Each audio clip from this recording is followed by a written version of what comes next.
Hello friends, welcome to gate exchange. अपन बात कर रहे थे ईएमटी को और ईएमटी में लास्ट लेक्चर में अपन ने बाउंड्री कंडीशंस को कंप्लीट किया था। आज अपन पढ़ेंगे टाइम वेरिंग फील्ड।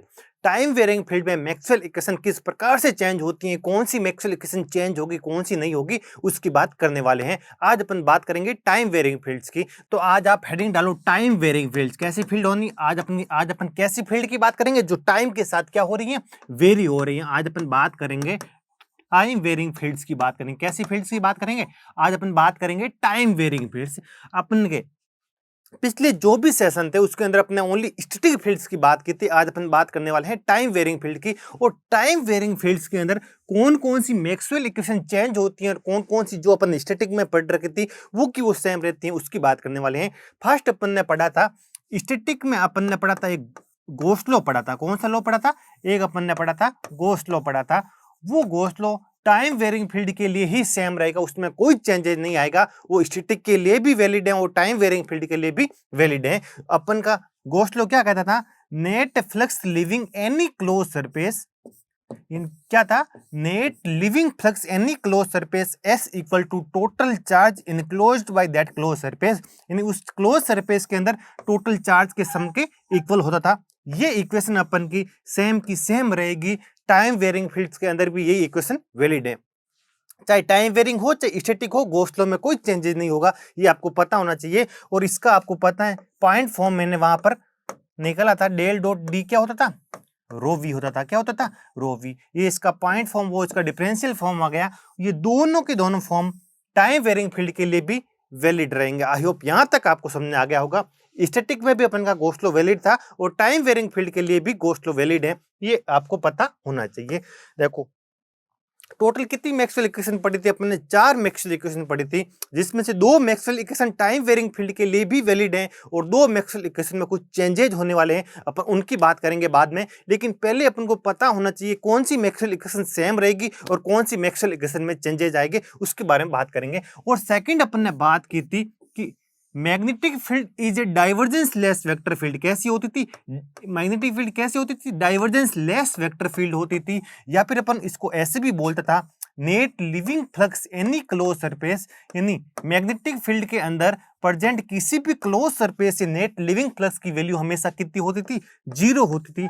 ये इक्वेशन भी टाइम वेरिंग फील्ड के लिए भी वैलिड है और अपन के स्टैटिक के लिए भी वैलिड है। आई होप यहां तक आपको समझ आ गया होगा। आपको यह समझना जरूरी है एक कौन सी इक्वेशन जो स्टैटिक में भी वैलिड थी और टाइम वेरिंग में भी वैलिड है। वो अपन की एक तो ये वाली कि अपन की मैग्नेटिक फील्ड कैसी होती है? डाइवर्जेंस लेस होती है। और सेकंड सेकंड इक्वेशन कौन सी? अपन की गोस्ट लॉ वाली इक्वेशन टाइम वेरिंग फील्ड के लिए भी उसमें कोई चेंजेस होने वाले नहीं है।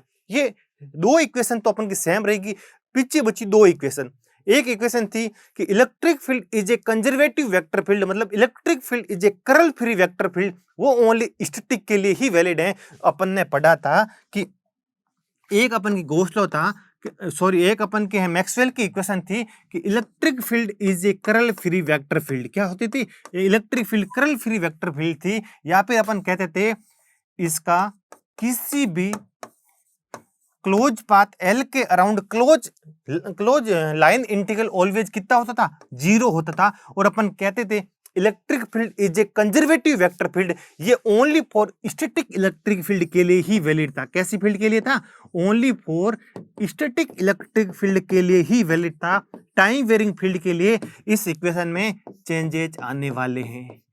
आपको यह पता होना मोस्ट इंपोर्टेंट, कौन सी इक्वेशन चेंज होगी, क्यों होगी उसकी बात अपन आगे करेंगे, और कौन सी चेंज होगी उसकी बात अपन अभी कर रहे हैं।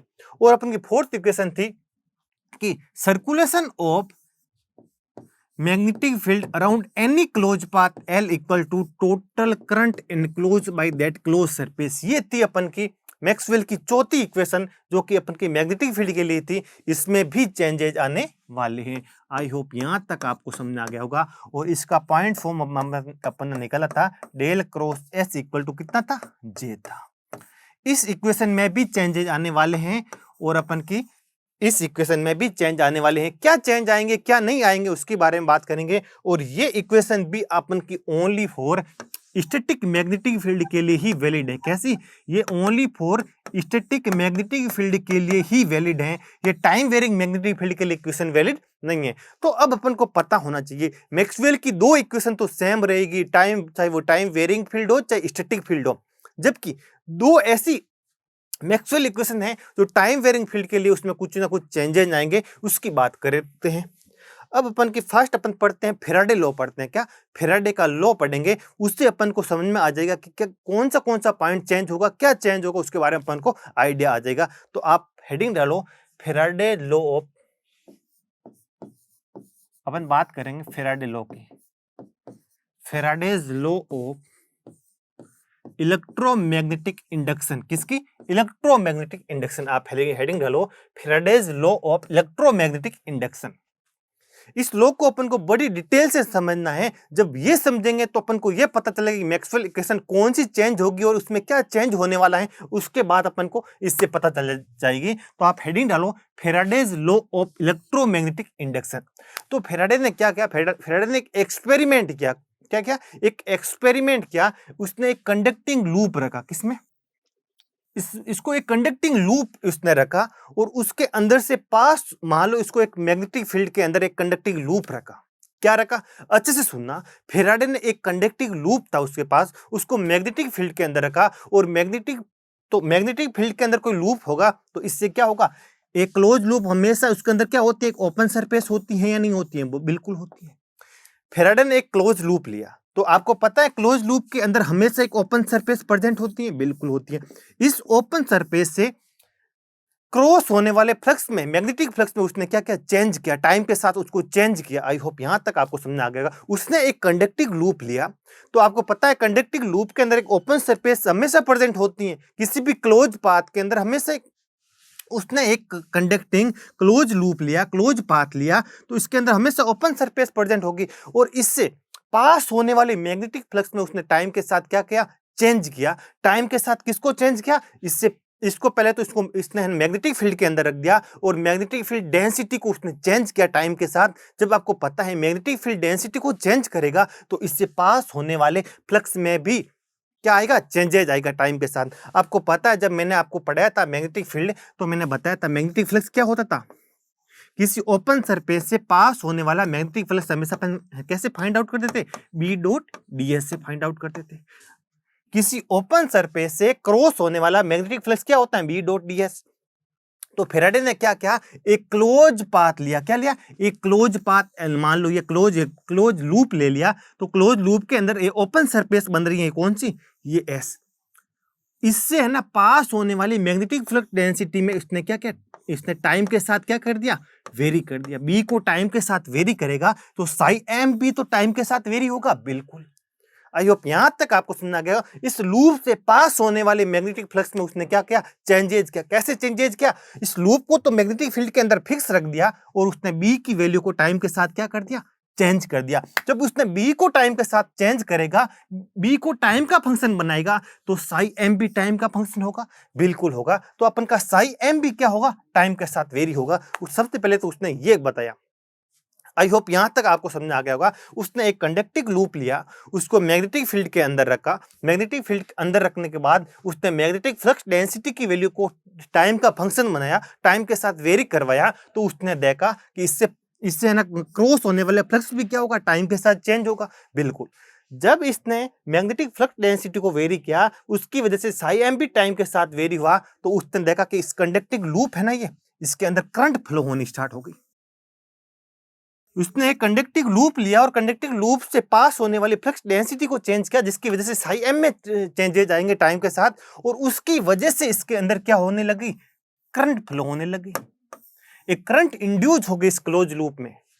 तो उसने ये स्टेटमेंट दिया कि किसी भी क्लोज लूप से क्रॉस होने वाले फ्लक्स में चेंजेस होंगे तो उसके अंदर एक ईएमएफ प्रोड्यूस होगा। क्या होगा? ईएमएफ इंड्यूस होगा। उसने बोला एक इलेक्ट्रोमोटिव फोर्स इंड्यूस होगा। बिल्कुल इंड्यूस होगा। इसने बोला जब मैं किसी भी क्लोज कंडक्टिंग लूप से पास होने वाली मैग्नेटिक फ्लक्स को टाइम के साथ चेंज करूंगा तो उससे तो उसके अंदर एक ईएमएफ इंड्यूस होगा और उस ईएमएफ की वजह से उसमें एक करंट फ्लो होगी। और लेंज ने क्या बोला कि इस करंट की डायरेक्शन कुछ इस प्रकार से होगी, वो इस चेंज का क्या करेगा, अपोज करेगा। आई होप यहां तक आपको समझ आ गया होगा। इसका एक्सपेरिमेंट क्या था उसको आप डिटेल से समझना। उसने एक कंडक्टिंग लूप लिया, उसको एक मैग्नेटिक फील्ड बी के अंदर रखा, फिर मैग्नेटिक फील्ड को टाइम के साथ वेरी किया, तो उसकी वजह से साई एम उससे उससे क्रॉस होने वाले फ्लक्स में भी, उससे क्रॉस होने वाले मैग्नेटिक फ्लक्स के अंदर भी टाइम के साथ क्या हो गया, वेरी होगा। जब ये साई एम टाइम के साथ वेरी होगा तो इसके अंदर एक करंट प्रोड्यूस होगी। तो उसने बोला जब साई एम टाइम का फंक्शन होगा तो उसके अंदर एक ईएमएफ प्रोड्यूस होगा, इस लूप के अंदर एक नेट ईएमएफ प्रोड्यूस होगा जिसकी वजह से करंट प्रोड्यूस होगी। और लेंज ने क्या कहा था, लेंज ने कहा था इस करंट की डायरेक्शन कुछ इस प्रकार से होगी कि ये इस चेंजेज का क्या करेगा, अपोज करेगा, बी में चेंजेज का क्या करेगा, अपोज करेगा। आई होप यहां तक आपको समझ आ गया होगा। तो देखो उसने क्या किया, एक क्लोज लूप लिया। ये मान लो उसने क्लोज लूप ले लिया और क्लोज लूप है, मान लो अपन की मैग्नेटिक फील्ड अंदर की ओर है। कैसी है, मैग्नेटिक फील्ड मान लो ऐसे अंदर की ओर है। इस क्लोज लूप को उसने मैग्नेटिक फील्ड के अंदर रखा। क्या रखा उसने, इस क्लोज लूप को उसने मैग्नेटिक फील्ड बी के अंदर रखा। किसके अंदर रखा, मैग्नेटिक फील्ड बी के अंदर रखा। और बी को उसने टाइम के साथ क्या किया, चेंज किया। उस बी को क्या किया, टाइम के साथ चेंज किया, टाइम का फंक्शन बनाया। किसको बनाया, बी को बना दिया टाइम का फंक्शन। बिल्कुल ये एक क्लोज सरफेस है तो इसके अंदर एक ओपन सरफेस एस पर, ये एक क्लोज पाथ है तो क्लोज पाथ के अंदर एक ओपन सरफेस एस प्रेजेंट होती है। बिल्कुल, और इस ओपन सरफेस एस से क्रॉस होने वाले फ्लक्स की वैल्यू कितनी होती है, आपको पता ही है कितनी होती है, बी डॉट डी एस। जब फेराडे ने बी को टाइम का फंक्शन बनाया, बी टाइम के साथ चेंज होगा तो बिल्कुल साई एम बी क्या हो जाएगा, फंक्शन ऑफ टाइम हो जाएगा। ये क्या हो जाएगा, ये भी फंक्शन ऑफ टाइम हो जाएगा। तो उसने, मैं ऐसे मतलब एज्यूम कर रहा हूं कि उसने बी को टाइम का फंक्शन बनाया, बी अंदर की ओर है और बी है ना मतलब टाइम के साथ इंक्रीज हो रहे हैं। आप ऐसे एज्यूम कर दो, बी की डायरेक्शन तो कैसे अंदर की ओर है। और देखो इसने क्या किया, फेराडे ने एक लूप को एक मैग्नेटिक फील्ड के अंदर रखा और उस मैग्नेटिक फील्ड को टाइम का फंक्शन बनाया तो साई एम भी क्या हो जाएगा, टाइम का फंक्शन हो जाएगा। फिर उसने देखा कि इसके अंदर एक करंट फ्लो होनी स्टार्ट हो जाती है और करंट आपको पता है करंट को फ्लो होने के लिए ईएमएफ का होना जरूरी है। तो उसने क्या बोला कि इस क्लोज कंडक्टिंग लूप के अंदर एक ईएमएफ प्रोड्यूस होगा। क्या होगा, एक इलेक्ट्रोमोटिव फोर्स प्रोड्यूस होगा जिसकी वजह से करंट फ्लो होगी। और लेंज ने क्या बोला कि उसकी डायरेक्शन कुछ इस तरीके से होगी जो इस मैग्नेटिक फील्ड का ये इसमें जो है वेरिएशन हो रहा है ना उसका अपोज करेगी, उसका विरोध करेगी। यानी जिस कारण वो उत्पन्न हुई है, जिस रीजन से वो प्रोड्यूस हुए हैं उसी रीजन का वो अपोज करेगा। आई होप यहां तक आपको समझ आ गया होगा। मान लो मैं ऐसे आपको कह देता हूं, बी की डायरेक्शन तो अंदर है और बी मान लो टाइम के साथ अंदर की ओर इंक्रीज हो रहा है। बी कैसे इंक्रीज हो रहा है, टाइम के साथ। कैसे, टाइम का एक फंक्शन है और टाइम के साथ इंक्रीज हो रहा है। बिल्कुल, ये क्या है, इससे ये अपन का लूप है मैग्नेटिक फील्ड के अंदर और इस इलेक्ट्रिक और मैग्नेटिक फील्ड की डायरेक्शन अंदर की ओर है और magnetic field flux and density की वैल्यू टाइम के साथ इंक्रीज हो रही है। तो साई एम भी क्या होगा, टाइम के साथ इंक्रीज होगा। बी इंक्रीज होगा तो ये भी तो क्या इंक्रीज होगा। बिल्कुल, मैग्नेटिक फ्लक्स डेंसिटी इंक्रीज होगा तो साई एम इंक्रीज होगा टाइम के साथ। तो देखो अब मेरे को बताओ इसमें करंट की डायरेक्शन कैसे होगी ताकि वो इस है ना बढ़ती हुई मैग्नेटिक फील्ड का अपोज कर सके। तो आप सोच के बताओ, देखो अंदर की ओर अपन की मैग्नेटिक फील्ड है और जो टाइम के साथ इंक्रीज हो रही है, तो इंक्रीज हो रही है तो इसके अंदर कुछ इस तरीके से करंट फ्लो होगी कि ये उस बढ़ती हुई मैग्नेटिक फील्ड का अपोज कर सके। तो बताओ अगर इसके अंदर ऐसी करंट फ्लो होगी या नहीं होगी। बिल्कुल, देख अगर इस लूप के अंदर ऐसे करंट फ्लो होगी तो ये लूप ही एक क्या करेगा, मैग्नेटिक फील्ड प्रोड्यूस करेगा। बिल्कुल करेगा। और उसकी डायरेक्शन कैसे होगी, नॉर्मली आउटवर्ड होगी या नहीं होगी। बिल्कुल, आपको पता है ये कोई लूप है, ये मान लो कोई लूप है और इसके अंदर करंट ऐसे फ्लो हो रही है तो इसकी वजह से है ना मैग्नेटिक फील्ड कैसे होती है, यहां से निकलती है और यहाँ अंदर, आपको पता होते तो क्लोज पाथ में ही है लेकिन वहां से निकलती हैं और इधर आके एंटर होती हैं। आई होप यहां तक आपको पता होगा। अगर आपके करंट आप राइट हैंड आप अगर करंट की डायरेक्शन में घुमाओगे ना तो आपका अंगूठा हमेशा किसकी मैग्नेटिक फील्ड की डायरेक्शन को प्रोड्यूस करेगा। तो एक किसी भी क्लोज लूप की वजह से हमेशा मैग्नेटिक फील्ड कैसे प्रोड्यूस होती है ऐसे। आई होप यहां तक आपको पता होना चाहिए। तो देखो अब अगर इसके अंदर करंट ऐसे प्रोड्यूस होगी तो इसकी वजह से इस करंट एक कंडक्टिंग लूप में करंट होगा तो पक्का इसकी वजह से भी क्या, इसकी वजह से भी एक मैग्नेटिक फील्ड प्रोड्यूस होगी। और उस मैग्नेटिक फील्ड की डायरेक्शन कैसे होगी, इसके ऑपोजिट होगी या नहीं होगी, बिल्कुल। जब ये इंक्रीज होगी ना तो इसके ऑपोजिट मैग्नेटिक फील्ड, तो नेट मैग्नेटिक फील्ड में क्या होगा, डिक्रीमेंट होगा, बिल्कुल होगा। अगर आई होप ये आपको डायरेक्शन समझ में आ गई होगी। और ये डायरेक्शन है ना, ये फेराडे ने डायरेक्शन के बारे में कुछ स्टेटमेंट नहीं दिया, ये डायरेक्शन क्या होता है, लेंज लॉ से आता है। आई होप यहां तक आपको समझ में आ गया होगा। देखो बी अंदर की ओर इंक्रीज हो रहा है तो ये क्या, लेंज ने क्या कहा, अब मेरे को बी को डिक्रीज करना है क्योंकि इंक्रीजिंग बी के कारण ही मेरे इसके अंदर ईएमएफ प्रोड्यूस होगा। और वो ईएमएफ इस इंक्रीज होते हुए बी को डिक्रीज करने की कोशिश करेगा तो इसके ऑपोजिट एक मैग्नेटिक फील्ड प्रोड्यूस कर देगा, जिसकी वजह से नेट मैग्नेटिक फील्ड में क्या आ जाएगा, डिक्रीज आएगा। तो इसके अंदर करंट ऐसे फ्लो होगी, इसकी वजह से जो मैग्नेटिक फील्ड प्रोड्यूस होगी वो इसके ऑपोजिट होगी या नहीं होगी, बार की ओर। अगर मैं करंट ऐसे फ्लो कर देता तो इसकी वजह से भी क्या हो जाएगी, मैग्नेटिक फील्ड अंदर की ओर, और इसकी वजह से भी अंदर की ओर, तो फिर तो और ज्यादा इंक्रीमेंट स्टार्ट हो जाएगा। इसकी वजह से भी अगर अंदर की ओर आ जाती मैग्नेटिक फील्ड और इसकी वजह से तो अंदर की ओर है, इंक्रीज हो रही है, तो फिर तो और ज्यादा इंक्रीमेंट आ जाएगा। आई होप यहां तक आपको समझ में आ गया होगा। और इसने बोला कि करंट के फ्लो होने के लिए ईएमएफ की बिल्कुल जरूरत पड़ेगी, और वो ईएमएफ कुछ ऐसा होगा, कैसा, आप इसको ऐसे लिख सकते हो, ये आपका ईएमएफ क्या होते हैं, बैटरी तो होती है, ये आपका ईएमएफ मान लो, इसको अपन बोलते हैं ईएमएफ, या इसको लिख देते हो अपन वी से नोटेट कर देते हैं। आई होप यहां तक आपको समझ आ गया होगा। अब आपको कुछ डायरेक्शन बतानी है। मान लो ये कोई लूप है,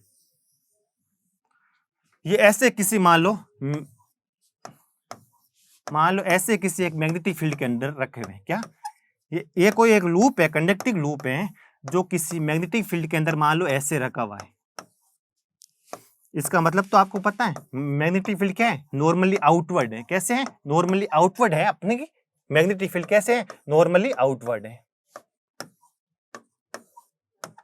मैग्नेटिक फील्ड इसकी वजह से अपना ये लूप रख दिया मैंने मैग्नेटिक फील्ड के अंदर, और मैग्नेटिक फील्ड कैसे है, नॉर्मली आउटवर्ड है। कैसे है, नॉर्मली आउटवर्ड मैग्नेटिक फील्ड है। आई होप यहां तक आपको समझ आ गया होगा। मान लो अगर मेरा बी स्टैटिक होता, बी टाइम के साथ चेंजेस नहीं होता, तो इसके अंदर कोई भी करंट फ्लो नहीं होती। इसके अंदर फ्लो होने वाले करंट की वैल्यू क्या होती है, 0। करंट कब फ्लो होगी, जब मैं बी के अंदर चेंज करूंगा। फेराडे ने सबसे पहले एक स्टैटिक मैग्नेटिक फील्ड के अंदर एक कंडक्टिंग लूप रखा, तो उससे कोई करंट फ्लो नहीं हुई। लेकिन जब बी के अंदर उसने चेंजेस किए ना, बी को टाइम का फंक्शन बनाया, बी को क्या बना दिया उसने, बी को टाइम के साथ चेंज किया। अब इसको टाइम वेरिंग मैग्नेटिक फील्ड बनाया, तो उसने देखा कि साई एम भी क्या होगा, साई एम भी एक टाइम का फंक्शन बनेगा। जब साई एम भी टाइम का फंक्शन होगा, जब इससे क्रॉस होने वाला फ्लक्स भी टाइम के साथ चेंज होगा ना, तब इसके अंदर एक करंट फ्लो होगी। क्या होगी, इसके अंदर एक करंट फ्लो होगी। उसने लूप को तो फिक्स रखा, एक अपना लूप कैसा, स्टेशनरी लूप है। लूप तो उसने उसको इसके अंदर फिक्स रख दिया। मान लो उसने ये बी है ना, बी को डिक्रीज करना शुरू कर दिया, टाइम के साथ क्या कर दिया, डिक्रीज करना शुरू कर दिया। तो अब मेरे को बताओ इसमें करंट की डायरेक्शन कैसे होगी, आप बताना। देखो चाहे आप बी को किसी का भी फंक्शन बनाओ, टाइम का फंक्शन बनाओ, टाइम का फंक्शन बनाओगे तो इसमें करंट फ्लो होगी। करंट की डायरेक्शन लेंज लॉ से मिलेगी। लेंज लॉ क्या कहेगा, ये उसी करंट का विरोध करेगा जिसके कारण ये उत्पन्न हुआ है, जिसके कारण ये जनरेट हुआ है। तो ये मैग्नेटिक फील्ड मान लो बाहर की ओर है, वो डिक्रीज हो रही है टाइम के साथ, क्या हो रही है, डिक्रीज हो रही है। तो अगर मैग्नेटिक फील्ड टाइम के साथ डिक्रीज होगी तो फ्लक्स भी इससे क्रॉस होने वाला फ्लक्स भी टाइम के साथ डिक्रीज होगा, बिल्कुल। तो अगर फ्लक्स टाइम के साथ इंक्रीज हो या डिक्रीज हो, उससे कोई फर्क नहीं पड़ता। अगर फ्लक्स में टाइम के साथ चेंज हो रहा है तो इसके अंदर पक्का एक करंट दौड़ेगी। वो करंट किस तरीके से दौड़ेगी, वो इसका विरोध करेगी। किसका विरोध करेगी, ये डिक्रीज हो रही है, इसको डिक्रीज होने से रोकेगी। इसको क्या करने की कोशिश करेगी, इंक्रीज करने की कोशिश करेगी। तो इसमें जो करंट फ्लो होगी ना, उसकी डायरेक्शन भी क्या होगी, नॉर्मली आउटवर्ड होगी। तो बताओ इसकी अब मेरे करंट की डायरेक्शन ये होगी या नहीं होगी, आई होप आपको करंट की डायरेक्शन का पता होना चाहिए लेंज लॉ से। आपको क्या हो रही है, बी क्या हो रहा है, टाइम के साथ डिक्रीज हो रहा है, मैंने एज्यूम कर लिया। मान लो कोई ऐसी सिचुएशन है कि आपको बी की वैल्यू टाइम के साथ डिक्रीज हो रही है, तो बी की वैल्यू टाइम के साथ डिक्रीज होगी तो इससे क्रॉस होने वाला मैग्नेटिक फ्लक्स भी टाइम के साथ डिक्रीज होगा। बिल्कुल, जब मैग्नेटिक फ्लक्स टाइम के साथ डिक्रीज हो गया तो उसमें करंट फ्लो होगी। बिल्कुल, फेराडे ने बोल दिया अगर फ्लक्स इससे क्रॉस होने वाला फ्लक्स टाइम के साथ चेंज होगा, चाहे वो इंक्रीज हो चाहे डिक्रीज हो, तो इसके अंदर एक करंट दौड़ेगी। बिल्कुल करंट दौड़ेगी, और इस करंट की डायरेक्शन कैसी होगी, वो इसके डिक्रीमेंट को रोकेगा, इसके वो साई एम में चेंजेज को रोकेगा, मतलब बी में चेंजेज को रोकेगा। बी डिक्रीज हो रहे हैं तो वो है ना बी को इंक्रीज करने की कोशिश करेगा, तो उसकी वजह से जो मैग्नेटिक फील्ड प्रोड्यूस होगी ना वो इसी डायरेक्शन में होगी, तब मेरी नेट मैग्नेटिक फील्ड इंक्रीज होगी, जिसकी वजह से साई एम बी क्या होगा, इंक्रीज होगा। तो अब बताओ करंट की डायरेक्शन ऐसे होगी या नहीं होगी?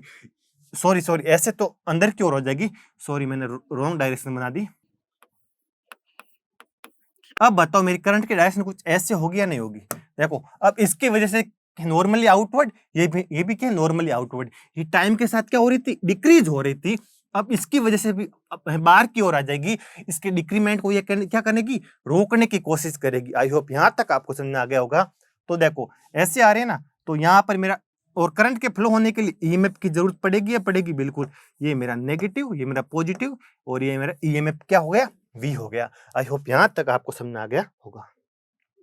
अब एक क्वेश्चन मैं और लेता हूं। ये मान लो आपका एक क्लोज कंडक्टिंग लूप है जो किसी मैग्नेटिक फील्ड के अंदर रखा हुआ है। किसके? जो किसी मैग्नेटिक फील्ड के अंदर रखा हुआ है। अगर मैग्नेटिक फील्ड स्टैटिक है तो इससे अंदर से कुछ भी करंट फ्लो नहीं होगी।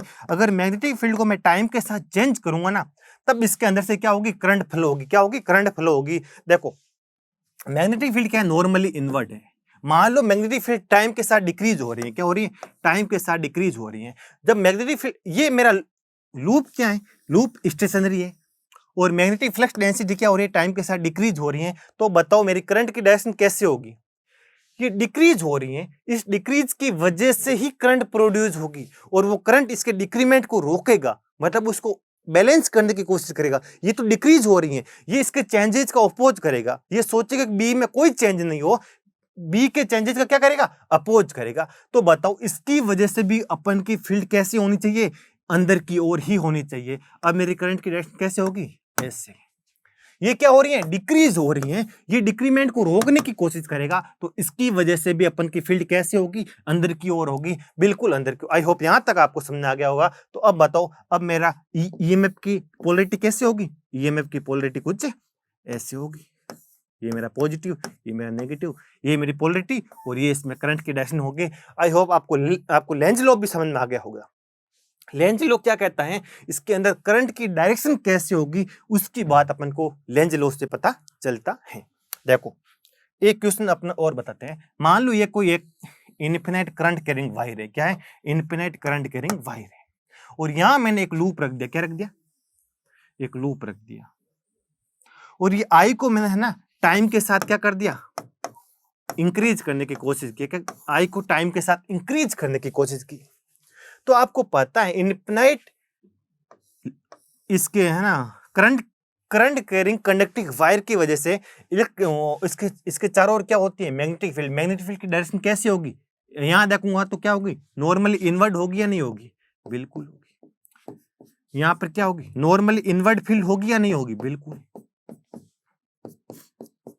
और आई क्या हो रहा है, टाइम के साथ इंक्रीज हो रहा है। जब आई टाइम के साथ इंक्रीज होगा तो इसकी वजह से जो मैग्नेटिक फ्लक्स डेंसिटी होगी वो भी क्या होगी, टाइम के साथ इंक्रीज होगी। बिल्कुल। तो इससे इससे पास होने वाला मैग्नेटिक फ्लक्स भी क्या होगा, टाइम के साथ इंक्रीज होगा। बिल्कुल। देखो जब करंट इंक्रीज होगी तो इस करंट की वजह से इसके चारों ओर मैग्नेटिक फ्लक्स डेंसिटी इंक्रीज होगी, और उसकी वजह से इस लूप से क्रॉस होने वाला मैग्नेटिक फ्लक्स भी इंक्रीज होगा। तब बताओ अभी भी इसके अंदर एक करंट फ्लो होगी। बिल्कुल होगी। और उस करंट की डायरेक्शन क्या होगी, इसको डिक्रीज करने की कोशिश करेगा, तो इसके ऑपोजिट एक क्या मैग्नेटिक फील्ड प्रोड्यूस करने की कोशिश करेगा। तो ऑपोजिट के लिए करंट क्या होगी, बाहर की ओर प्रोड्यूस करने, ये तो अंदर की ओर है, बाहर की ओर, तो इसके अंदर करंट कैसे फ्लो होगी, आई ऐसे। और अपन का ईएमएफ कैसे होगा, करंट हमेशा पॉजिटिव से निकलती है, नेगेटिव में आके एंटर होती है। ये मेरा ईएमएफ की पोलरिटी होगी। आई होप यहाँ तक आपको समझ आ गया हो। ये आपको ऐसा क्वेश्चन भी एग्जामिनर दे सकता है, इनफिनिट करंट कैरिंग दे देगा वायर, इसके पास में लूप दे देगा और पूछेगा इसकी, ये आपको है ना आपको मान लो ऐसे 4 डायग्राम दे देगा और आपको करंट की डायरेक्शन दे देगा और पूछेगा कौन सी करंट की डायरेक्शन सही है। एक ऐसे दे देगा, एक ऐसे दे देगा, एक दे देगा आपको 0 एम्पियर का कुछ भी फ्लो नहीं होगी और एक आपको दे देगा इनमें से कोई नहीं। तो आपको लेंज लॉ के हिसाब से ये डायरेक्शन फाइंड आउट करना आना चाहिए। देखो मैं आपको एक क्वेश्चन देता हूँ। मान लो एक infinite current carrying conducting wire है, इसके अंदर करंट आई फ्लो हो रही है और इसके इधर मान लो एक मैंने रख दिया लूप रख दिया। यहाँ पर एक इनफिनिट करंट कैरिंग वायर है और इधर मैंने लूप रख दिया। इसके अंदर करंट आई फ्लो हो रही है, इसके अंदर भी करंट आई फ्लो हो रही है और ये आई क्या हो रही है, टाइम के साथ क्या हो रही है, डिक्रीज हो रही है। क्या हो रही है, टाइम के साथ डिक्रीज हो रही है। बताओ तो मेरा इसके अंदर जो करंट फ्लो होगी, मान लो आई डैश लेता हूं और इसके अंदर मान ले आई डैश, तो इसमें से ये वाला स्टेटमेंट करेक्ट होगा या ये वाला? आप बताओ, करंट की डायरेक्शन ऐसे होगी या ऐसे होगी, इसको आपको सोचना है। ऐसा क्वेश्चन भी बन सकता है। अपन के कोर्स में मैक्सवेल इक्वेशन है, तो मैक्सवेल इक्वेशन फैराडे लॉ भी मैक्सवेल इक्वेशन का पार्ट ही है। आई होप यहाँ तक आपको समझ आ गया हो। तो मेरे को बताओ इसकी वजह से करंट कैसे होती है। यहाँ पर तो नॉर्मली इनवर्ड होगी और इधर देखूंगा तो क्या होगी, नॉर्मली आउटवर्ड होगी या नहीं होगी। देखो इसके इधर देखूंगा तो ऐसे होगी, नहीं नॉर्मली आउटवर्ड फील्ड होगी नहीं होगी, बिल्कुल। यहाँ पर भी क्या होगी, नॉर्मली आउटवर्ड फील्ड होगी। और आई क्या हो रहा है, टाइम के साथ डिक्रीज हो रहा है। आई डिक्रीज होगा तो मैग्नेटिक फ्लक्स डेंसिटी टाइम के साथ डिक्रीज होगी। ये डिक्रीज होगा तो साई एम भी टाइम के साथ डिक्रीज होगा।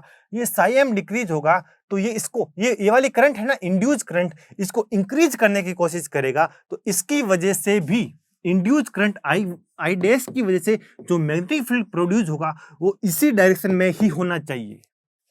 वो इसी डायरेक्शन में कब होगा, जब करंट अपन की ऐसी एंटी क्लॉकवाइज फ्लो होगी। क्लॉकवाइज में तो क्या हो जाएगी, इसके ऑपोजिट अंदर की ओर हो जाएगा और उसको और ज्यादा डिक्रीमेंट करने की कोशिश करेगा। तो ये क्या हो जाएगा, रॉन्ग हो जाएगा और ये मेरा कौन सा डायग्राम, राइट हो जाएगा। आई होप यहां तक आपको समझ आ गया होगा कि लेंज लॉ क्या बोलता है। लेंज लॉ बोलता है कि ये करंट की डायरेक्शन या फिर ईएमएफ की पोलरिटी कुछ इस तरीके से होगी कि वह जिस कारण से जो ये प्रोड्यूस हो रहा है ना, उसका अपोज करेगा। साई एम में डिक्रीज हो रहा है तो साई एम को इंक्रीज करने की कोशिश करेगा, मतलब बी को क्या करेगा, इंक्रीज करने की कोशिश करेगा। आई होप यहां तक आपको समझ आ गया होगा कि इसमें जो ई में प्रोड्यूस होगा ना, उसकी पोलरिटी तो आई होप आपको समझ आ गई होगी, पोलरिटी कैसी होगी।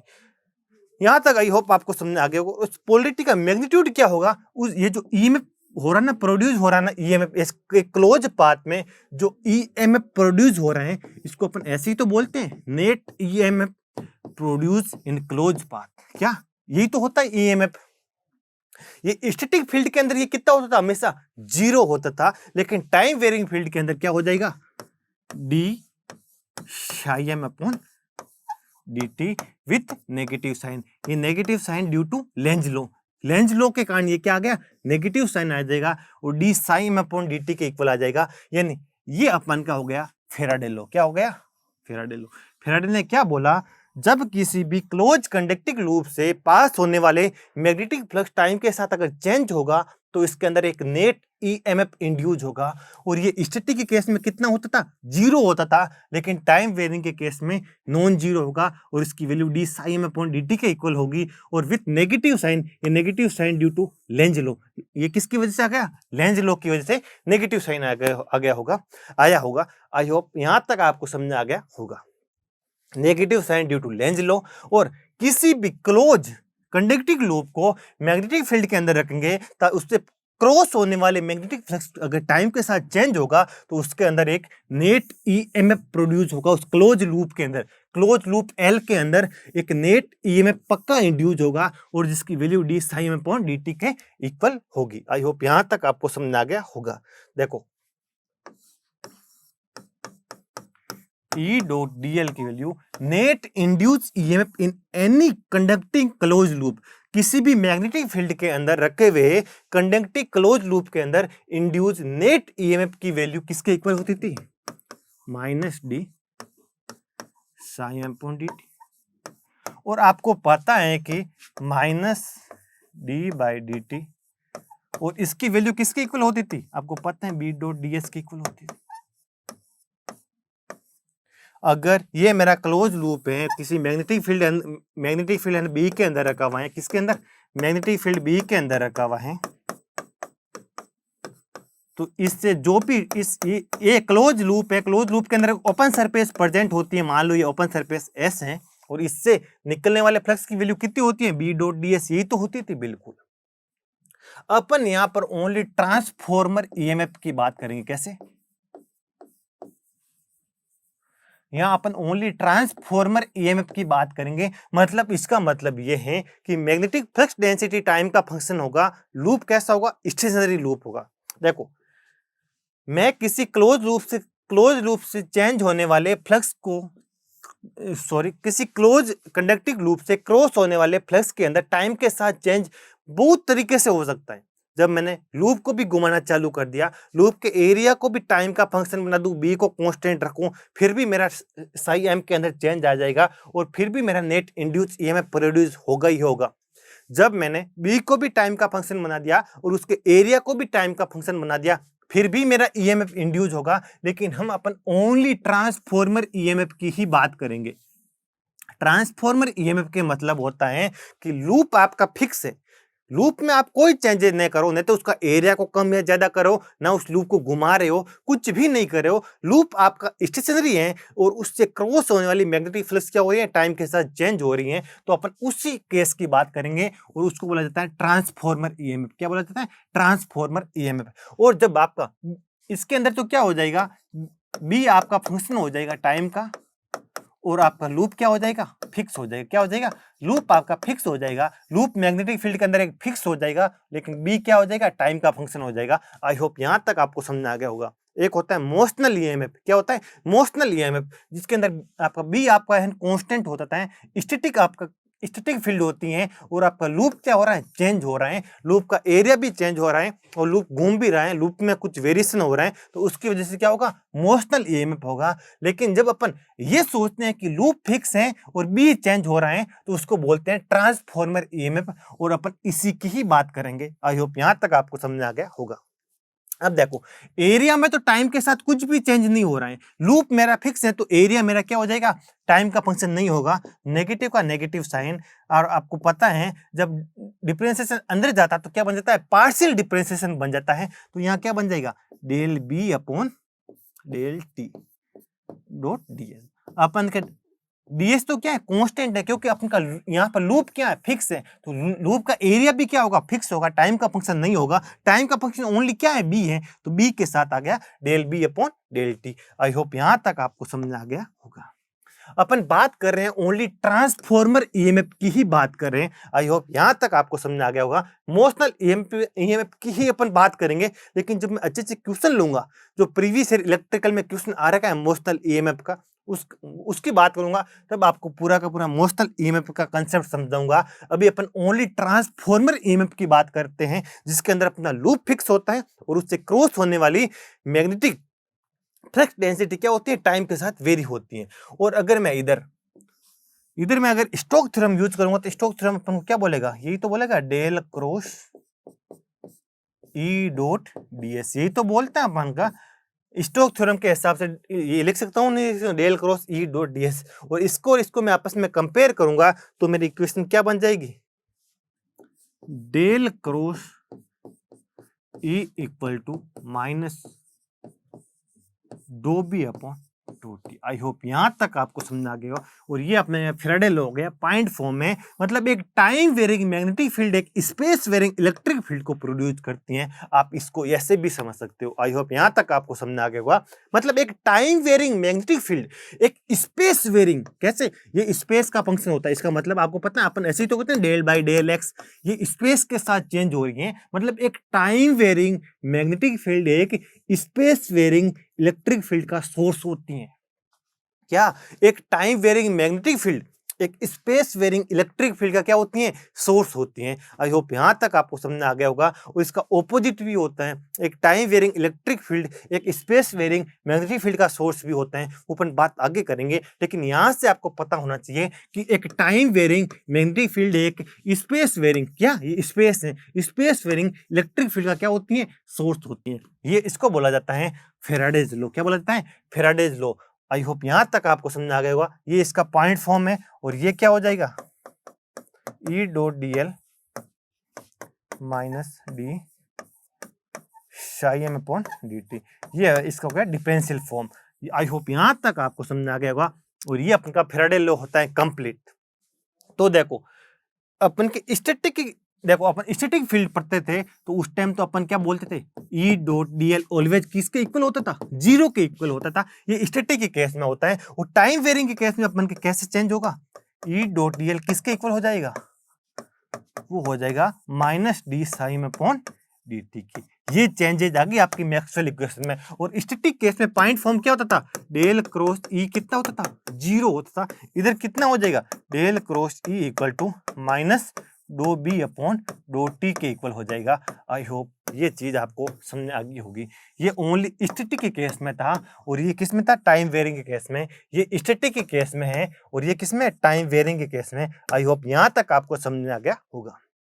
तो इस लेक्चर के लिए इतना ही। तो थैंक यू सो मच।